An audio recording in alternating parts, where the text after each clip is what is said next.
A cup of coffee, a $5 tip, a life-altering debt. For Maya Collins, waitressing at a Brooklyn diner wasn't a career. It was a purgatory of ketchup bottles and sore feet. The quiet man in the corner booth, Mr. Gino, was just another face, a moment of calm in her chaotic day. But in the time it takes for a bullet to cross a room, that quiet man became her responsibility. She threw herself in front of him, an instinct she couldn't explain. She didn't know his real name was Donato Genovese. She didn't know he was the head of the most powerful crime family in New York. And she didn't know that by saving his life, she had just ended her own. The smell of stale coffee and industrial bleach was the perfume of Maya Collins' life. At 24, she'd been waitressing at the corner bistro in Brooklyn for 3 years, a temporary stop that had solidified into a concrete reality. Her dreams of being a painter had faded. The canvases in her tiny, 4th-floor walk-up apartment gathering dust, their white surfaces a reproach. Life was now measured in 12-hour shifts, in the ache in her arches, and in the mental tally of tips required to cover rent. The bistro was a relic, a greasy spoon immune to the gentrification swallowing the neighborhood. Its vinyl booths were cracked, the Formica tables permanently sticky. Maya knew every regular, every order, every sad story whispered over a lukewarm cup of joe, and she knew Mr. Gino. He wasn't like the others. He came in every Tuesday and Thursday, precisely at 2:00 p.m., after the lunch rush and before the dinner prep. He always took the last booth, the one with the best view of the door and the worst lighting. He was older, perhaps in his late 50s, with a face that looked carved from hard-won experience. His suits were simple, dark, but Maya, who noticed brush strokes and color palettes, recognized the whisper of expensive wool. He never made a mess. He always ordered the same thing: black coffee, 1 sugar, and a toasted corn muffin. He never talked much. He read Il Progresso Italo-Americano, a newspaper that seemed as much a relic as the diner itself. He'd nod when she filled his cup, a brief, respectful dip of his head. He seemed lonely. There was a profound sadness in his eyes that Maya recognized, a mirror of the quiet disappointment she felt in her own life. She liked him. He was her one customer who demanded nothing of her but presence, and he always left a crisp $10 bill for a $4 tab. That Tuesday started like any other. The air was heavy with the promise of a humid summer storm. The lunch rush had been brutal, a tourist bus descending like locusts. Maya's apron was stained with ketchup, and her ponytail had long since surrendered to the damp. At 2:00 p.m., the bell over the door chimed. Mr. Gino entered. He shook the light rain from his black umbrella, slid it into the brass stand by the door, and moved to his booth. Maya grabbed a fresh pot of coffee and a mug. "Afternoon, Mr. Gino," she said, her voice hoarse. "The usual?" He looked up from folding his newspaper, and for the first time he smiled. It was a small, tired gesture, but it lit his face. "Please, Maya." And the muffin. "But today, maybe add a side of bacon." "Well done." She raised an eyebrow, feeling adventurous. "Something like that," he murmured, his eyes drifting to the street outside. He seemed agitated, his usual stillness replaced by a low thrum of energy. He tapped his fingers on the table, a rhythm she'd never seen. "Everything okay?" she asked, lingering. He snapped his gaze back to her. The intensity was startling. "Yes, fine. Thank you, child." Maya retreated to the kitchen window, put in the order, and watched him. He wasn't reading his paper. He was watching the door. A knot tightened in her stomach. It was the same feeling she got before a canvas went wrong, a sense of misplaced color. The bell chimed again. 2 men walked in. They did not belong. The bistro's clientele was working class, students, and the elderly. These men were different. They wore sharp, shark-grey suits, too heavy for the weather. Their shoes were polished to a mirror shine. They weren't looking at the menu board. They were scanning the room.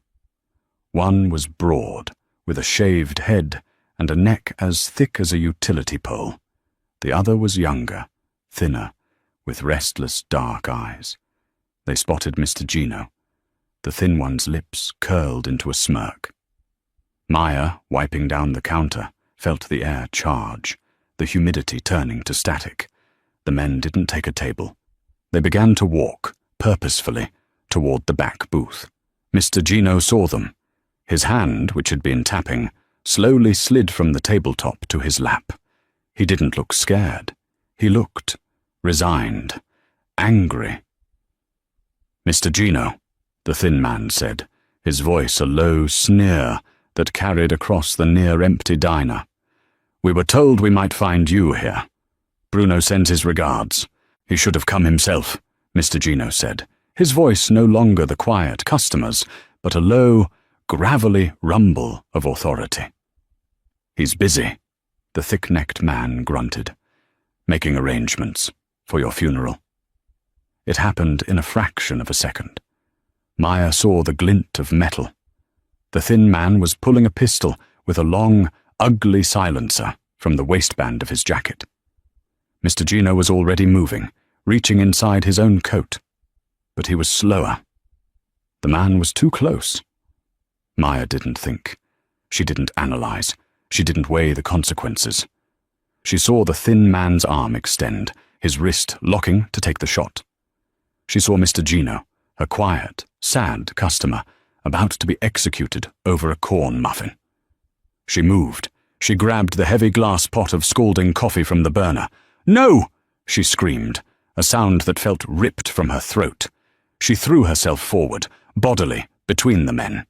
She shoved Mr. Gino hard, trying to push him down into the booth, and simultaneously swung the coffee pot in a wide, desperate arc. The sound of the gun was a dull thwack, almost polite. It was drowned out by the thick-necked man's roar as a quart of 200-degree coffee hit him square in the face. He staggered back, screaming, clawing at his blistering skin. The thin man cursed, momentarily distracted. Maya felt a white-hot poker slam into her left side, just below her ribs. It stole her breath. It didn't hurt, not at first. It was just impact, a stunning, absolute pressure. She looked down. A dark, crimson flower was blooming on the front of her white apron. "Oh," she whispered. She saw the thin man raise his gun again, his eyes cold and furious, aiming at her. But Mr. Gino was no longer the sad, old man. His hand was out of his jacket, and it held a heavy, dark pistol of his own. 3 sounds, loud this time, bang, bang, bang, echoed in the small space, shattering the pie display glass. The thin man's chest exploded in red. He crumpled to the linoleum. The thick-necked man, blind and screaming, was already fumbling for his own weapon.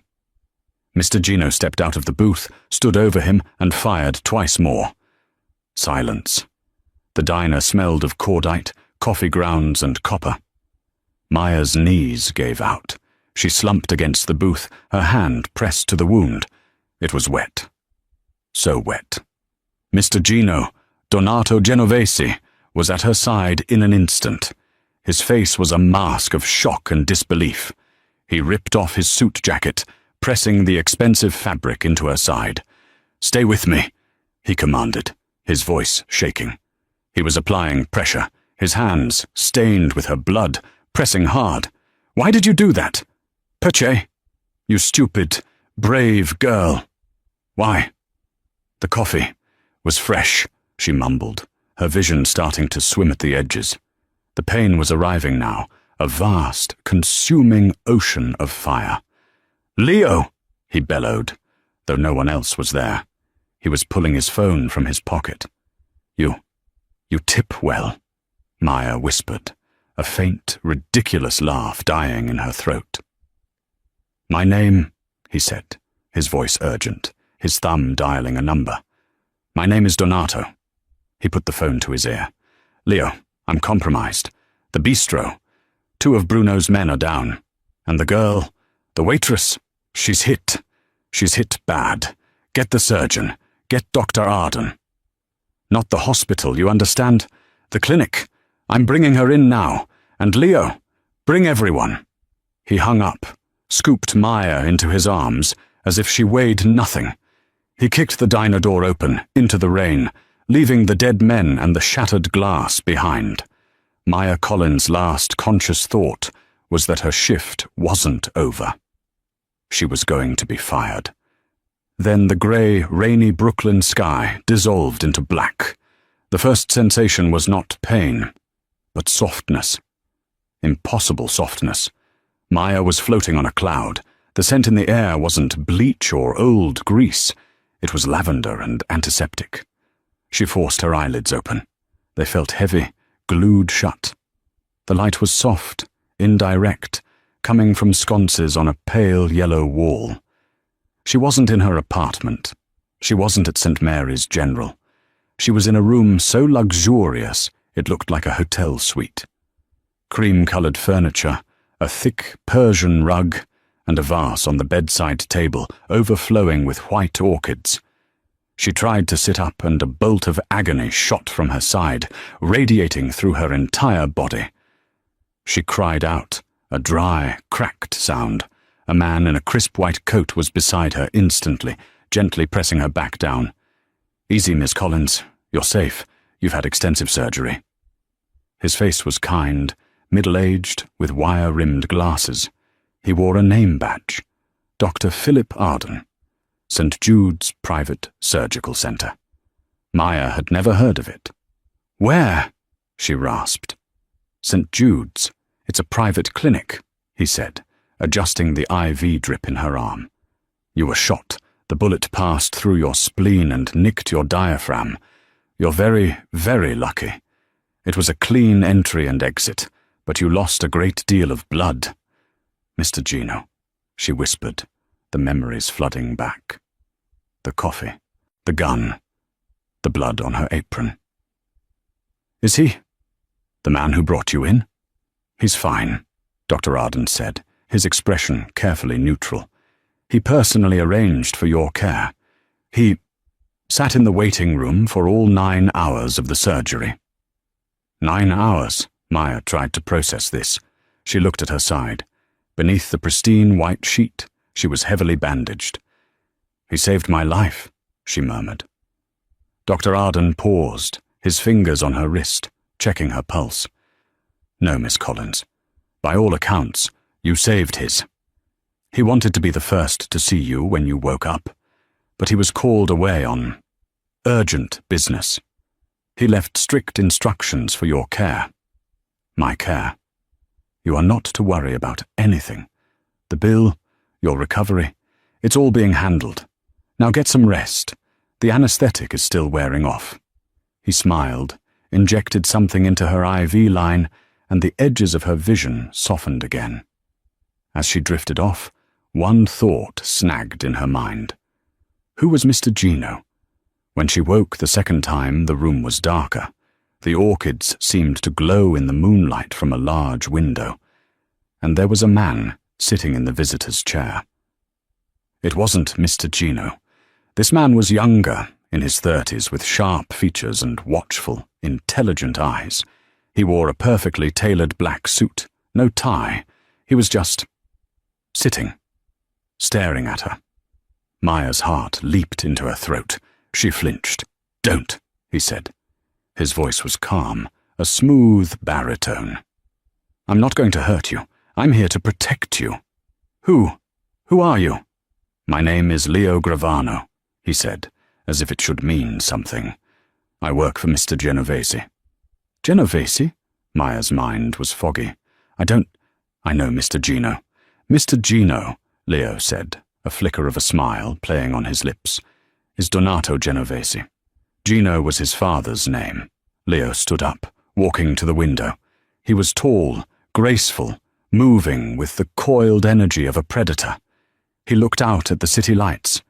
He feels a great debt to you, Ms. Collins. Debt? I didn't want him to get hurt, Maya said, her voice small. The diner, the other men. Are they? They are being handled, Leo said, a statement of absolute finality. The police were told it was a gas main explosion. The city is very efficient when properly motivated. The corner bistro, I'm afraid, is gone. Gone! Her job, her paycheck. The thought felt distant, unreal. He's very grateful, Leo continued, turning back to her, which is why you are here. This is the finest private clinic in the state. Dr. Arden is the best trauma surgeon on the East Coast, and I am your personal security detail. Security? Maya tried to laugh, but it hitched in her chest. Security from what? I'm a waitress. You were a waitress, Leo corrected gently. Now, you are the woman who took a bullet for Donato Genovese. That makes you visible. The men who shot you, they have friends. They have a boss. His name is Bruno Falcone. He is not a forgiving man. He will be displeased. Not only did his men fail to kill Mr. Genovese, but they were killed by him. And you saw it. A cold dread, heavier and sharper than the surgical pain, settled over Maya. I don't know anything. I won't say anything. I just want to go home. You can't go home, Leo said, his voice hardening slightly. Your apartment is being watched. We are moving you from here as soon as Dr. Arden clears you. You will be Mr. Genovese's guest. Guest? Or prisoner? Leo looked at her, his expression unreadable. That, he said, depends entirely on your perspective. The door opened. Donato Genovese stood in the doorway. He was not Mr. Gino. Mr. Gino wore a simple dark suit and looked sad. This man was flanked by two other large men who stayed in the hall. He wore an immaculate grey overcoat, and the sadness in his eyes was gone, replaced by an ironclad authority that filled the room. His hair was slicked back, and a heavy gold ring gleamed on his pinky finger. He looked at Maya, and his face softened, the old sadness returning, but mixed with something new. Awe. He dismissed Leo with a curt nod. Leo vanished from the room, pulling the door closed. Miss Collins, Maya, Donato said. He walked to her bedside, pulling the chair close. He sat, leaning forward, his hands clasped. Mr. Gino. Donato, she said, her throat dry. I came, he said, his voice a low rumble, to apologize, and to thank you. You did something no one has ever done. Not for me. Not for anyone in my world. You put yourself between me and death. I just reacted. Your reaction, he said, was a miracle. But that miracle has put you in terrible danger. The world I live in, it's not like yours. It has rules. And one of the rules is that enemies are not forgiven. Another rule is that debts are always paid. He reached into his jacket and pulled out a checkbook. I have paid for this hospital. I have settled your affairs, your lease, your utilities. I want to give you money, enough money so you never have to pour coffee again. A new apartment, a new car, a new life, anything you want. Maya stared at him. The power rolling off him was terrifying. This wasn't a sad, lonely customer. This was a king. I don't want your money, she whispered, and the honesty of it surprised even her. I want my old life back. I want to go home. I want to be invisible again. Donato looked down at his hands. When he looked up, his eyes were filled with a terrible, profound pity. I'm sorry, Maya, he said, his voice heavy. But that is the one thing I can't give you. Your old life is over. The moment you saved mine, you ended yours. 3 days later, Maya was discharged from St. Jude's. She was not taken in a taxi. She was wheeled to a private underground garage where a black, armor-plated Mercedes sedan was waiting. Leo Gravano opened the door for her. The windows were tinted, so dark they looked like polished obsidian. Her home was not her fourth-floor walk-up in Brooklyn. It was a penthouse apartment overlooking Central Park. It was, Maya had to admit, the most beautiful place she had ever seen. The floors were white marble, the furniture was minimalist and exquisitely expensive, and the entire west-facing wall was a sheet of glass, revealing a god's-eye view of the city. It was also a prison. Leo lived in a guest suite near the entrance. A rotating team of 2 other men, polite but silent, were stationed in the private elevator lobby. She was never alone. "You have everything you need," Donato had told her when he'd shown her the apartment. He'd been there for 10 minutes before being called away again. "A full kitchen. Any food you desire will be delivered. This tablet," he'd pointed to a sleek device on the marble island, "is connected to the internet. You can order clothes, books, art supplies." Art supplies. The word had hung in the air between them. He'd done his research. He knew what she had given up. For the first week, Maya did nothing but heal. The pain in her side was a constant, dull throb. She slept. She watched the tiny yellow cabs move like beetles, 19 floors below. She ate the gourmet food that appeared in her kitchen, prepared by a private chef who came and went under Leo's supervision. And she felt the cage tightening. She had no phone. Her old one had been lost. The tablet was her only link. On the 8th day, her wound itching with the first signs of healing, she picked it up. She opened the browser. She typed the name, Donato Genovese. The screen flooded with results, headlines from the New York Post, the Times, even Forbes. The Last Don. Donato Genovese consolidates power. Genovese family, a legacy of silence and blood. Who is the Brooklyn gentleman inside the Genovese crime syndicate? War on Arthur Avenue. Genovese-Falcone rivalry turns bloody. She read for hours. Her hands were shaking so badly she kept dropping the tablet. The articles detailed a criminal empire that stretched from the New York docks to waste management, to construction, to high-end gambling. They talked about extortion, racketeering, and a long, bloody feud with a rival organization, the Falcone family, headed by a man named Bruno Falcone. Mr. Gino, her sad, quiet customer, was a killer, a mob boss, an organized crime lord, and she had saved his life. She read about the Falcones. Bruno was new money, ruthless, and trying to expand. He had been targeting Genovese's operations for a year. The articles called the conflict the Quiet War, but it had left a trail of bodies. She found a grainy photo of Donato, taken with a long lens, stepping out of a courthouse.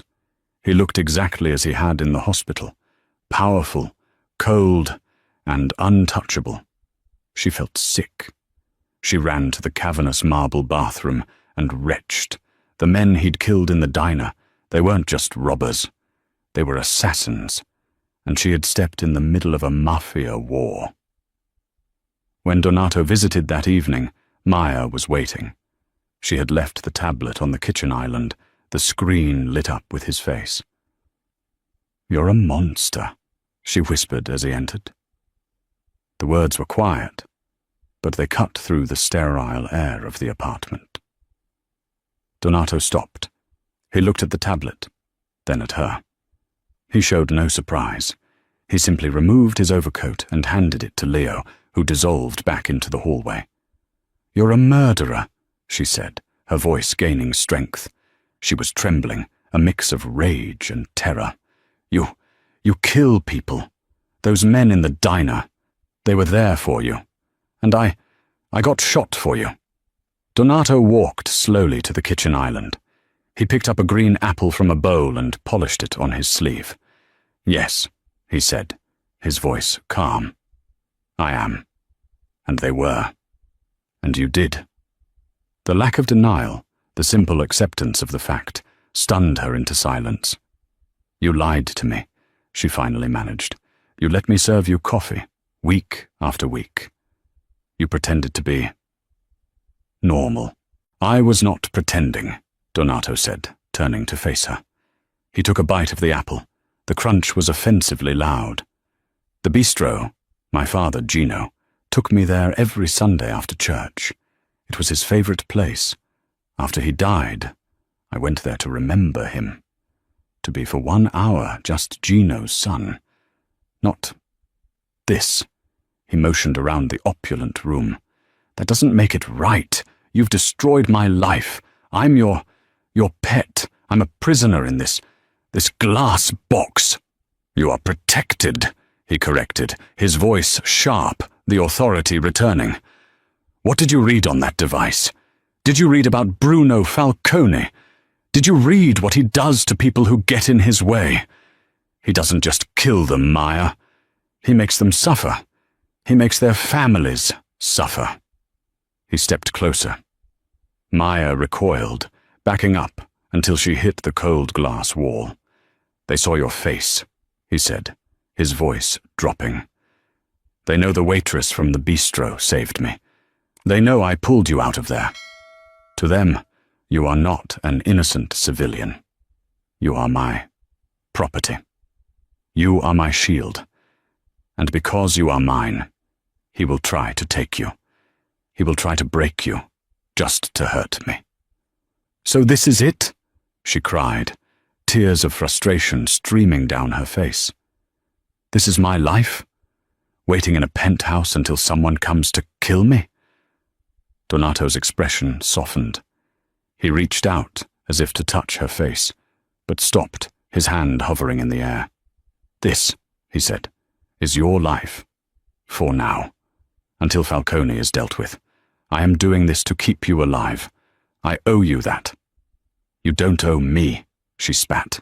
"You owe me my old life, my apartment, my shitty job, my right to walk down the street without Leo. I cannot give you that," he roared, slamming his hand on the marble counter. The apple flew from his grasp. The sudden violence made Maya jump. He breathed deeply, composing himself. The mask of the Don slipped back into place. "You don't understand the rules, Maya. You live in a world of feelings and hopes. My world is made of stone and blood. It has only one rule: debts are paid. You saved my life. That is a debt that can never be repaid. It is a blood debt. It binds me to you. Whether you like it or not, your life is now more valuable to me than my own. I will not let them harm you. I will not let anyone harm you." He turned to leave. His shoulders were slumped, and he looked, once again, like the tired old man from the diner. "There are art supplies in the spare room," he said, his back to her. "Canvases, oils, the best I could find. Try to find some peace. I will handle the war." He left. Maya was alone, shivering, looking at the city that had once been her home and was now just a painting behind glass. She slid down the wall until she was sitting on the cold marble floor. She was safe. She was rich. She was utterly, completely trapped. Across town, in a windowless office, above a social club on Mott Street, Bruno Falcone was not at peace. He was furious. "Two," he seethed, slamming a heavy glass tumbler of scotch onto his desk. "Two of my best men, taken out by that relic, and a waitress." His consigliere, a thin, older man named Nico Gallo, watched his boss patiently. Nico was a man of tactics, not temper. "Bruno, the report says the waitress interfered," Nico said calmly. "She threw coffee. She took the first bullet. She distracted them. That's how Genovese got his opening." "A waitress!" Bruno yelled, his face purple. He was a bull of a man, younger than Donato, with a thick neck and a taste for flashy suits. "This is what I'm talking about. Donato is old. He's weak. He goes to a diner, and he's saved by a waitress. This is an embarrassment. He should have been dead. Instead, Nico said, leaning forward, he is alive, and he has the girl. This caught Bruno's attention. He stopped pacing. The girl? The waitress? Our source at St. Jude's confirmed it. A Jane Doe, gunshot wound, brought in by Genovese himself. He paid Dr. Arden $500,000 in cash to keep it off the books. She survived the surgery. So she's a witness? Bruno mused. She's more than that, Nico corrected. Our men on the street say Donato has moved her. Put her in the air. The Oakhurst penthouse. The one he keeps for special guests. Bruno stared, his small dark eyes lighting up with a new, cruel understanding. He's protecting her. He's guarding her, Nico said. Leo Gravano is on her full time. She hasn't left the building. Bruno Falcone began to laugh. It was an ugly, grating sound. Oh, this is better. This is so much better than him being dead. Boss? Don't you see, Nico? The old man has gone soft. He's sentimental. This girl, she's not a witness. She's his weakness. She's the one thing in the world that isn't his. She's an innocent, and he's soiled her, just by bringing her into his world. What are you proposing, Bruno? The Oakhurst is a fortress. We can't get a man in. We don't need to, Bruno said, his smirk returning. We don't want to kill her. What's the point in that? No, we want to talk to her. We want to offer her an escape. He walked to a whiteboard on his wall, a map of Genovese's operations. He erased it all with a sweep of his hand. Find out who she is, he commanded. Not her name. I don't care about her name. Who does she know? Who does she love?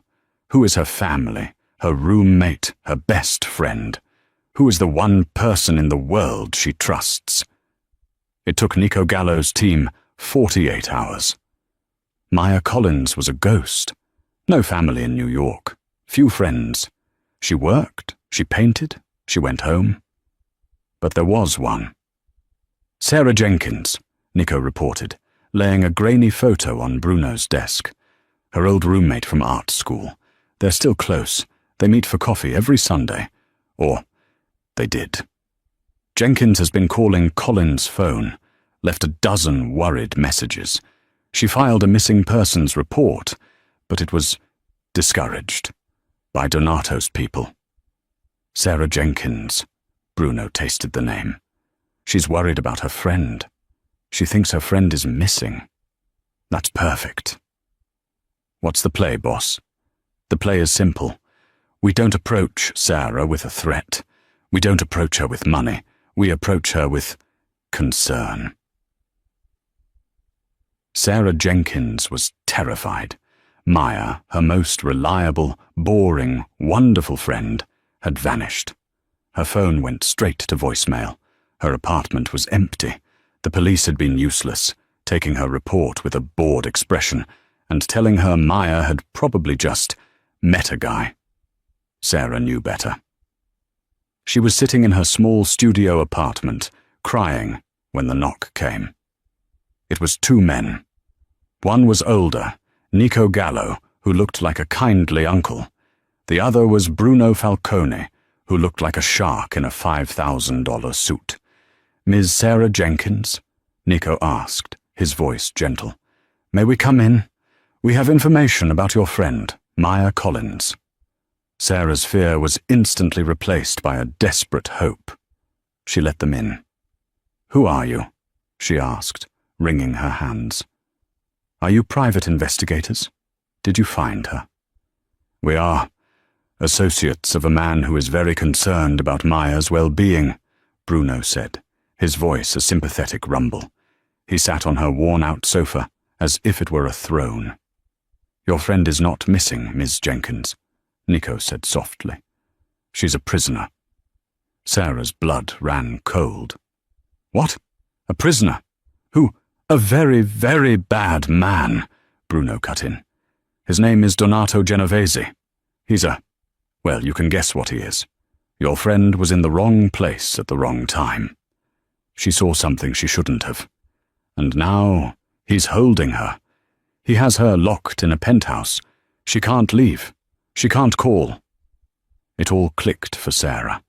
The sudden disappearance, the disconnected phone, the police's lack of interest. Maya was in trouble.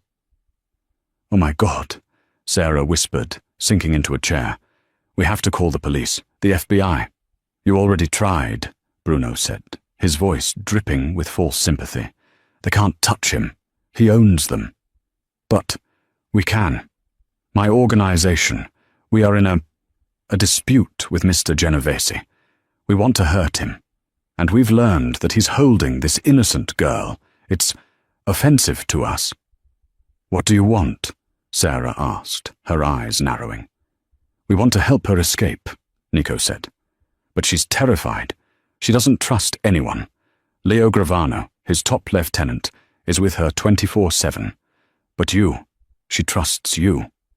How can I even talk to her?" "We know she has a tablet, but they monitor it," Bruno said. "But you and she, you have your codes, yes? Your little art school secrets. A messaging app you used to use? Something his dinosaurs wouldn't know to check?" Sarah's mind raced. There was an old app. Palette. They used to use it to share sketches. It was defunct, but it still worked. She and Maya still had it on their devices, a relic of their old dreams. "Yes," Sarah said. "I think so." "Good," Bruno said, standing up. He smiled, a fatherly, reassuring smile that didn't reach his eyes. "Send her a message. Tell her you know where she is. Tell her you can get her out. Set a meeting. Somewhere public, but quiet. The old public library. The Astor Reading Room.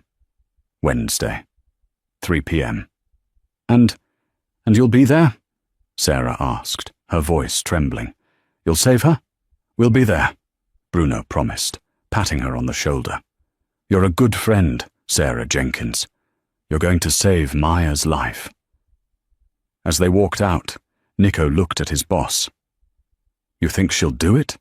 Bruno chuckled. "She's a hero. She's desperate. She'll walk her friend right into our arms. And once we have the girl, Donato, he will kneel. He'll give us anything we want to get his new pet back in one piece." In the penthouse, Maya found a routine. She painted. Donato had provided the finest supplies, and she used them, pouring her rage and isolation onto the Belgian linen. She painted the city not as a glittering skyline, but as a fractured, lonely cage. Donato visited more frequently, often just watching her work.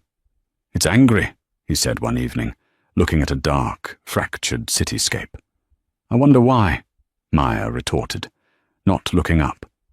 He ignored her sarcasm. My son. He used to paint before he got sick." Maya's brush stopped. She turned. This was new. "You have a son?" "Had," Donato said, his voice thick. "He died when he was 8. Leukemia. He liked to paint. Bright, happy things." "Nothing like this." He looked at her, his vulnerability a sudden, unwelcome crack in his armor. "He would have liked you. You have brave eyes." Maya felt a sharp pang of sympathy she didn't want. This monster was a grieving father. It was a complication that disgusted her. "Don't," she said softly. "Don't try to make me like you." "I am not trying," Donato said. "I'm just talking. It's been a long time since I've had anyone to talk to who isn't afraid of me." "I'm terrified of you," she said. "No," he said, shaking his head. "You are angry. You are trapped. But you are not afraid. If you were, you would have stayed behind the counter. You would never have thrown the coffee." He was right, and that terrified her more than anything. That night, alone in her sterile bedroom, she heard a faint ping. It wasn't the tablet. It was her old laptop, which Leo had cleaned and she'd ignored. She booted it up. A message from Palette, a defunct art-sharing app she and Sarah had used in school. From SJ Sketches. Maya. Oh my God, Maya, are you there? I know you're in trouble. I know he has you. I can help. I have people. They're good people. They want to get you away from him. Can you meet me? The old Astor reading room. The library. Wednesday. 3 p.m. Please, Maya, say yes. I'm so scared for you. Maya's heart hammered against her ribs. Sarah, her best friend, her only link to her old life. Sarah was trying to save her. A wave of guilt washed over her. Sarah was out there risking everything, while she was in here, painting, and empathizing with the monster. This wasn't a bond. It was Stockholm Syndrome. She had to get out. She looked at the door. Behind it, Leo was always watching. She would need a perfect diversion, chaos that even he couldn't control. She messaged Sarah back. I'll be there. I'm scared. 3 p.m. On Wednesday, at 2:30 p.m., she put her plan into action. Leo was in the living room, reading. Maya went to the kitchen and grabbed a heavy cast-iron skillet. She went to the guest bathroom, turned the shower on full hot to create steam, and then, with a deep breath, smashed the tempered glass of the shower door. It exploded. She let out a piercing, genuine scream. Leo, help me! I fell in the shower, I'm bleeding! She took a shard of glass and, gritting her teeth, drew a shallow but bloody line across her own forearm. She crumpled to the floor, moaning. Leo burst in, his professional calm gone, replaced by panic, his one job. He saw the steam, the shattered glass, and the bright red blood on her arm. Miss Collins, Maya. I slipped, she wept. I think I hit my head. Please, don't move, he commanded. I'll get the first aid kit. He ran from the bathroom toward the kitchen. The second he was out of sight, Maya was up. She sprinted, grabbing the emergency fire extinguisher from the wall. Leo, returning with the kit, saw her. His eyes widened in betrayal. Maya, no! She discharged the extinguisher, filling the entire foyer with a blinding, choking cloud of white CO2. The building's fire alarm, triggered by the cloud, began to wail. This was the chaos she needed. She ran to the private elevator. The alarm had overridden the security, the doors open for firefighter access. She jabbed the lobby button.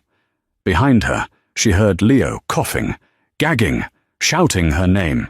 Maya, don't, it's a trap. The doors slid shut. She was alone. She was descending.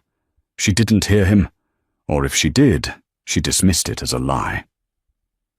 She hit the lobby, a girl with a bleeding arm, and ran past the confused guards, bursting through the front doors and disappearing into the street.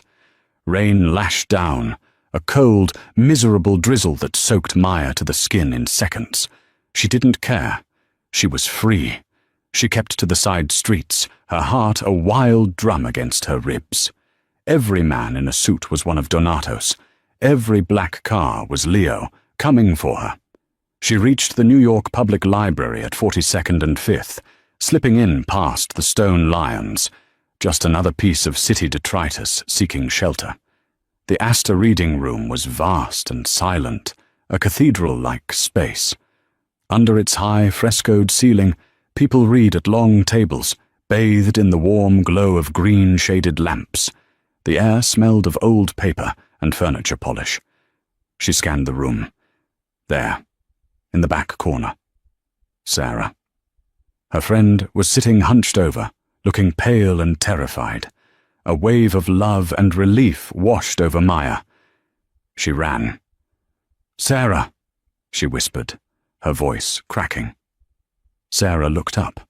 Her eyes were wide, red-rimmed from crying. Oh, Maya! My God! Your arm! Look at you! She stood up and threw her arms around Maya, clutching her in a desperate, trembling hug. Maya buried her face in her friend's familiar-smelling coat. You came? Sarah wept. I was so scared. You saved me, Maya breathed, tears of gratitude mixing with the rain in her hair. You saved me. Let's go. We have to go now. She started to pull Sarah toward the exit. Wait, Sarah said, her voice small. She didn't let go of Maya. In fact, her grip seemed to tighten. Sarah, what is it? We have to run. I just need to tell the people who helped me, Sarah whispered. What people? Maya said, a cold spike of adrenaline piercing her relief. A shadow fell over their table. The people who are so concerned about your well-being. Maya looked up. A large man in a flashy, pin-striped suit was standing there, smiling. He was flanked by two others. He was built like a bull, and his eyes were as dead and cold as polished stone. Bruno Falcone, he said, introducing himself with a mock bow. A pleasure to finally meet you. Maya's blood turned to ice. Falcone, the name from the headlines, Donato's rival. She looked at Sarah. Her friend was white as a sheet, tears streaming down her face. Sarah? Maya's voice was a dead whisper. What did you do? They said you were a prisoner, Sarah sobbed, her grip on Maya's arm now a vice. They said they were saving you. They promised they wouldn't hurt you. Don't be too hard on her, kid. Bruno Falcone clicked his tongue. She thought she was a hero. And now, his smile vanished. You're going to come with us, quietly, or we paint these pretty walls. One of his men pressed the muzzle of a gun, hidden by his coat, into Sarah's ribs. No, Maya said. She looked at her friend, at the gun, at the exit. Leo's words echoed in her ears. It's a trap. Please, Sarah begged. Don't let them. Shut up, Bruno hissed at her. Now, Miss Collins, walk. They started to move, Bruno's men forming a tight box around the two women. They were walking past the long tables toward the main exit. They reached the top of the grand marble staircase leading to the lobby. Outside, Bruno ordered. There's a car waiting. No. A voice. Calm. Cold.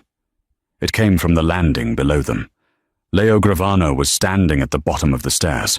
He was no longer disoriented. He was immaculate, his suit jacket buttoned. He looked disappointed. Bruno Falcone's men tensed. They grabbed Maya and Sarah, pulling them close, using them as shields. Gravano, Bruno sneered. Just one of you. Donato's slipping, letting his best man play bodyguard. Let her go, Bruno, Leo said. He didn't raise his voice. This is between us. The girl is a civilian. She was. Bruno laughed. Now she's leverage. And this other one, he yanked Sarah's hair, is just garbage. You want him? Come and get him, or you walk away. I take the girl. And maybe I let her friend live. Maya looked at Leo. His eyes were locked on hers. He gave a tiny, almost imperceptible shake of his head. Don't move. I'm afraid I can't do that, Bruno, Leo said. And then he drew his weapon. It wasn't a panicked shot. It was a fluid, practiced motion. The man holding Sarah grunted, a red circle appearing on his forehead. He was dead before he hit the marble. Chaos erupted. People screamed, alarms blared. Bruno roared, pulling Maya in front of him, firing his own gun wildly toward Leo. Leo didn't fire back. He was already moving, using the side of the massive staircase as cover. The second gunman grabbed Sarah, who was screaming hysterically, and tried to drag her down the stairs. Leo was there. He moved faster than Maya had ever seen a person move. He was a wraith. He disarmed the man, broke his wrist with a sickening crack, and struck him in the throat. The man collapsed, gurgling. Now it was just Bruno, holding Maya, his arm locked around her neck, a gun to her head. Stop! Bruno screamed, his voice echoing in the cavernous hall. Stop or I kill her! I swear to God, Leo, I'll do it! Leo stopped. He was 10 feet away. His gun was at his side, but not aimed. "He's bluffing," Leo said, his eyes on Maya's. "He needs you alive. But you need to do exactly what I say." "Go to hell!" Bruno spat. "Maya," Leo said, his voice dropping, "when you threw that coffee, what was your target?" His face," she stammered. "Good. This time, aim for the elbow. Use yours." "What?" "His arm," Leo said. "Drive your elbow back, into his. Now." Maya didn't think. She reacted. She slammed her left elbow with all her weight into the joint of the arm that was holding her. Bruno howled. His grip loosened for half a second. His gun arm spasmed involuntarily. It was all Leo needed. The thwack of the silenced shot was almost lost in the alarms. Bruno Falcone's eyes went wide. He looked down. His legs buckled. He crumpled to the ground. Leo hadn't aimed for his chest. He'd aimed for his knee. Leo was on him in an instant, his boot on Bruno's wrist, kicking the gun away. He hauled the whimpering, bleeding boss to his feet.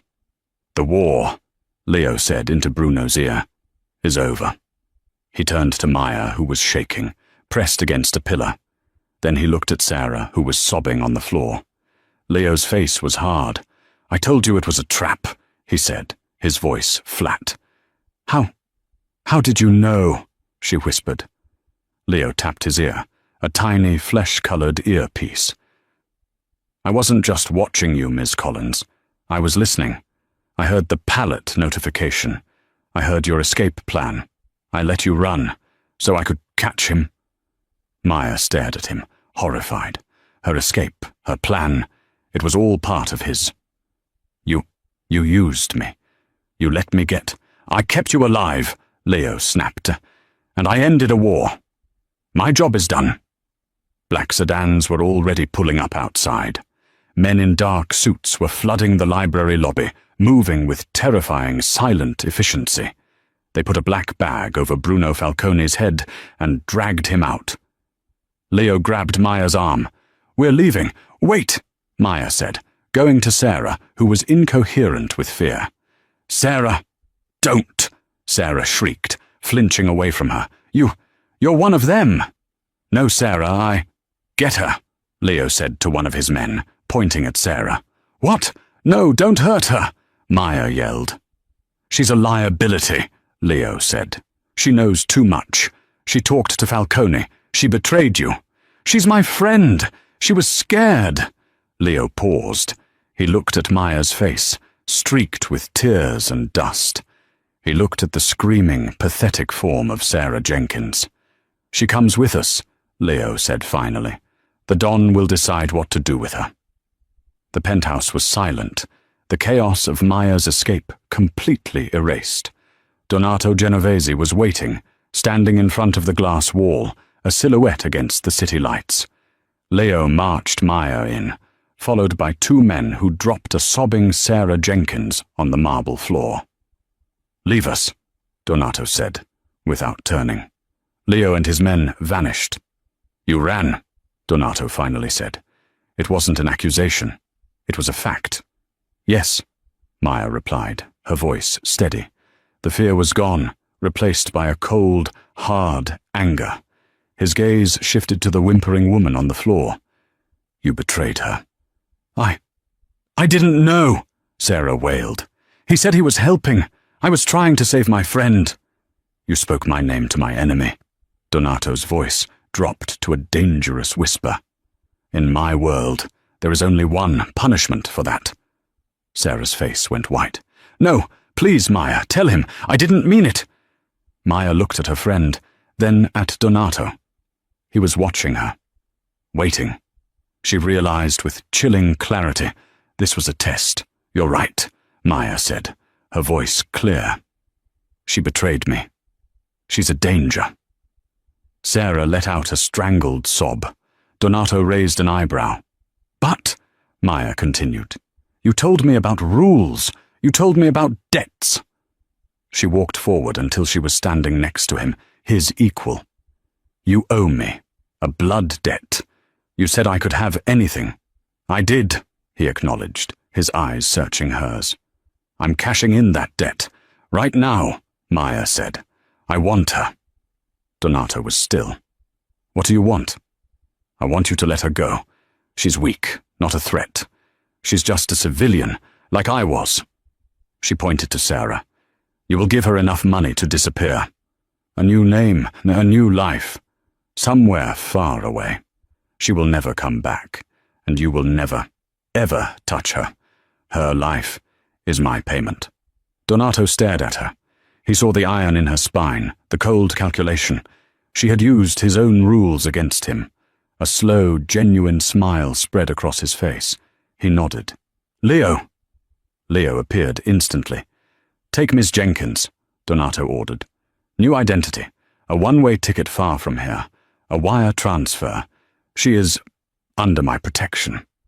But if she ever returns, that protection ends. Sarah, stunned into silence, was hauled to her feet and dragged out.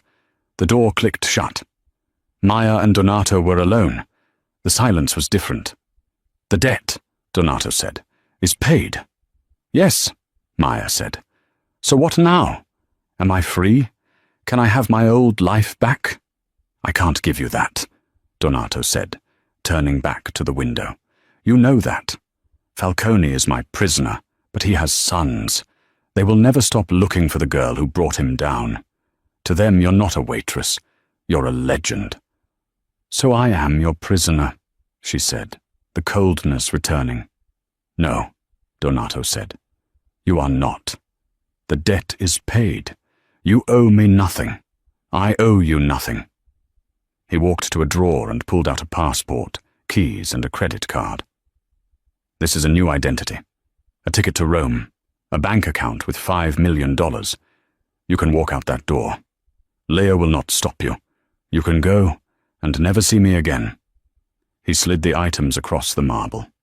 Maya looked at them. Freedom. Everything she'd wanted.